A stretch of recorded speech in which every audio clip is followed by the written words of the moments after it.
E aí, gurizada, tudo bem? Hoje a gente vai estudar processos de calor por radiação, olhando para algumas questões do Enem. Lembrando que durante esse vídeo eu vou falar sobre processos de calor por condução e convecção, então assistam os outros vídeos aí dos residentes para fomentar nosso vídeo aqui. Eu separei 3 questões do Enem e ao longo do vídeo a gente vai ver como se resolve uma questão de física de maneira geral, não só do Enem. Não existe um método para tu resolver uma questão de física ou de ciências da natureza, né, química, biologia, mas existem algumas tarefas, algumas atitudes que é importante tu tomar durante a resolução de um problema, de um exercício, que vai te auxiliar muito a tu resolver essa questão. O primeiro deles é tu desenhar a situação física do problema. O que isso quer dizer? Tu tem que ler o enunciado e tentar entender o que está acontecendo. Faz um desenho, lê de novo, se tu achar que o desenho não está legal, faz o desenho novamente de outro jeito e faz até tu conseguir entender o que está acontecendo no enunciado. Porque como é que tu vai resolver uma questão que tu nem entendeu? Ou seja, tenta identificar quais são os fenômenos que está acontecendo no enunciado e a partir disso tu consegue montar um esquema para entender a situação e seguir adiante. A segunda coisa que tu tem que fazer é prestar atenção no que o enunciado está te pedindo. Porque a partir de uma situação física, tu pode fazer diversas perguntas. Presta atenção qual é a pergunta que o enunciado está te fazendo e isso vai te ajudar a dirigir a tua resolução do problema. O terceiro passo é tu identificar quais são as quantidades relevantes para tu responder aquela pergunta do problema. Ou seja, se tu está num problema que envolve processos de calor, provavelmente uma quantidade que vai ser relevante é a temperatura, ou a variação da temperatura, talvez o tempo. Se tu está numa situação de mecânica, por exemplo, a posição, a velocidade. Então, após tu desenhar a situação física e compreender o fenômeno, é o momento de tu selecionar quais quantidades vão ser relevantes para tu responder a pergunta do enunciado. O quarto passo é tu saber fazer hipóteses, tu saber propor coisas para resolver o problema. Geralmente isso é uma coisa que não está envolvida nas questões do Enem, porque o Enem não te cobra que tu faça hipóteses. Geralmente quando tem que ser feita uma hipótese, ele mesmo propõe essa hipótese no enunciado. Mas se tu tá numa questão fora do contexto do Enem, talvez seja importantíssimo para tu resolver o problema saber propor coisas, saber fazer abstrações, aproximações. Então isso vai ser importante para tu resolver um problema de física. E por último, tu tem que saber relacionar as quantidades que tu separou como relevantes. Então se numa determinada questão, que nem a gente vai ver, tu precisa saber o tempo, tu precisa avaliar a temperatura, depois de tu ter feito essa seleção de quantidades, é o momento de tu relacionar essas quantidades. Tu tem que saber isso usando equações que tu estudou ou fazendo relações com base na pergunta que tá no enunciado, a partir de princípios da física, e fazendo isso tu vai relacionar as quantidades que tu separou para tu conseguir chegar numa resposta. Tá aí a primeira questão. Pausa o vídeo, lê o enunciado e tenta resolver. Então vamos lá, primeiro passo, desenhar a situação física. O que está acontecendo nessa questão aqui? Basicamente está sendo descrito uma interação entre o Sol e a Terra por meio da emissão de radiação. Ou seja, um processo de calor do Sol para a Terra, onde o Sol, pelo simples fato de ter uma temperatura, está emitindo ondas que contêm energia elétrica e magnética. Essas ondas são espalhadas para todo o espaço e podem se propagar inclusive no vácuo. É por isso que elas chegam até a Terra. E aí, basicamente, o que está acontecendo na situação, existe um esquema ali que está mostrando quanto dessa radiação que chega até a Terra é espalhada para tudo que é lado. Então, pode ver ali direto que na parte esquerda do esquema, ele já diz que 100% da radiação que chega, 30% é refletido pela atmosfera, né, pelo ar e pelas nuvens, 20% é absorvido pela atmosfera, ou seja, parte da energia daquelas ondas é absorvida e parte é refletida de volta, e os outros 50% é absorvido pela superfície, ou seja, de toda a radiação que chega na Terra, só 50% atinge a superfície. Desses 50% acontecem várias coisas. Ali o esquema está dizendo 14% é refletido pela superfície e absorvido pela atmosfera posteriormente, né? Pela água e pelo CO2. Então, dos 50%, 14% reflete e é absorvido pela atmosfera. 6% da energia da superfície é carregada para cima pela convecção. O que isso quer dizer, né? A radiação incide na superfície, a superfície esquenta, e aí aquela camada de ar mais próxima da superfície também esquenta por calor, por contato. E aí nós temos uma camada de ar quente e uma camada de ar fria mais em cima, e aí vai ocorrer o processo de calor por convecção que vocês já viram em outros vídeos. Além disso, né, 24% da energia é carregada para cima na formação de vapor d'água. Então, por exemplo, naquela parcela de radiação que incidiu sobre um lago, por exemplo, aquela energia que vai ser transferida para a água do lago vai fazer com que parte da água evapore e essa água vaporizada vai subir. Então, boa parte daquela energia que incidiu na superfície, né, cerca de 24% dela, vai subir para cima só no processo de evaporação. E também, por fim, tem 6% dessa energia que incidiu sobre a superfície que vai de volta para o espaço, né, que é irradiada pela própria superfície, por também ter uma temperatura, e volta para o espaço. E é basicamente isso. Se tu reparar, as opções que tu tem para marcar estão só associadas com essas informações do esquema. Então, que quantidades tu precisa identificar? Basicamente, a porcentagem de energia que vai para lá ou vai para cá nos diferentes processos que envolvem a interação entre o Sol e a Terra. Então, vamos analisar. Então, na opção A maior parte da radiação incidente sobre o planeta fica retida na atmosfera. Não é verdade, né, pessoal? Somente 20% da radiação solar absorvida vai diretamente para a atmosfera. Então, 20% não é mais a metade. Então, a questão A não é correta. Letra B.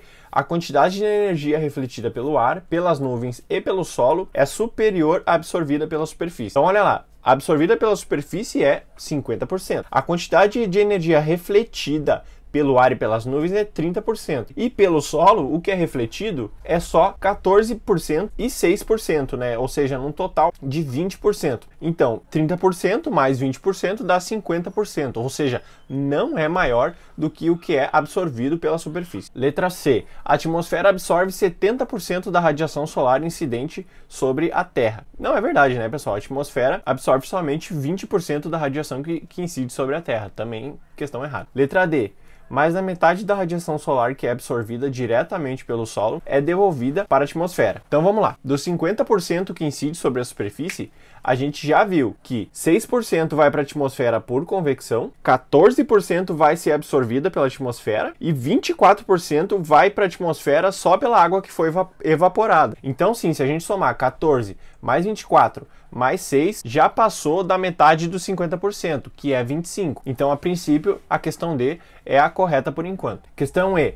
A quantidade de radiação emitida por espaço pela atmosfera é menor que a irradiada para o espaço pela superfície. Não é verdade, né, pessoal? A irradiada pela atmosfera, né, refletida, no caso, é 30%, enquanto que pela superfície é só 6%. Então, a pela atmosfera é visivelmente maior. Então, a gente chega à conclusão que a letra D é a correta para essa questão. Veja que a gente só precisou analisar as informações da situação e do esquema e relacionar com as opções que a gente tinha. Essa segunda questão a gente não vai resolver, eu só quero focar no enunciado para a gente entender como é importante desenhar a situação física para entender o problema e para entender a pergunta que está sendo feita. Então olha lá, se tu reparar, a situação é basicamente a da questão anterior. Nós temos o Sol e a Terra interagindo, né? O Sol emitindo ondas que contêm energia, que se propagam pelo espaço e chegam até a Terra. Só que no caso dessa segunda questão, essas ondas que chegam, elas são refletidas por refletores, né? Por espelhos, e são direcionadas para um cano. Aí o que acontece, né? Por esse processo de calor, por radiação da luz do Sol para o cano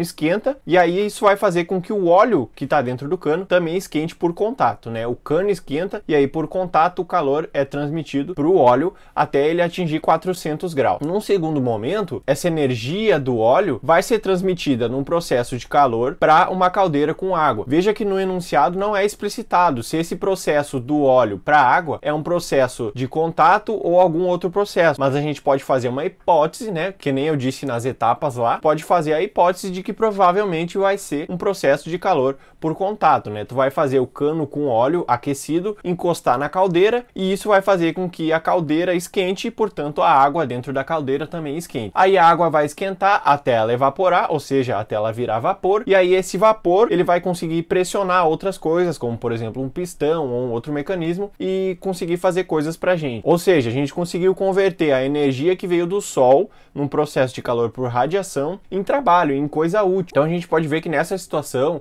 apesar de a fonte primária ser calor por radiação, existem outros processos, né, que a gente vai levando, vai conduzindo um atrás do outro, até que a gente consiga realizar algum trabalho. A terceira questão que eu trouxe é bem legal e envolve micro-ondas. Então pausa o vídeo, lê o enunciado e vê se tu consegue responder. Primeiro de tudo, o que está sendo descrito aqui? Como funciona o processo do micro-ondas esquentar um alimento? Ali ele falou que funciona pela interação da onda eletromagnética que é emitida pelo micro-ondas e do negócio que está dentro do micro-ondas, né? Então o que acontece? O micro-ondas emite ondas de energia, essas ondas se chocam com o alimento e nessa interação o alimento esquenta por causa de uma interação com as moléculas do alimento. E aí ele fala que um atributo do aquecimento, né, ou seja, para o micro-ondas funcionar, vai depender das características do material que está ali, do alimento, ou seja, do quanto ele é capaz de absorver. Né? E ali ele fala que isso depende da constante dielétrica e da frequência de relaxação. Tudo parece muito complicado, né? Mas se tu prestar atenção no que ele está te pedindo,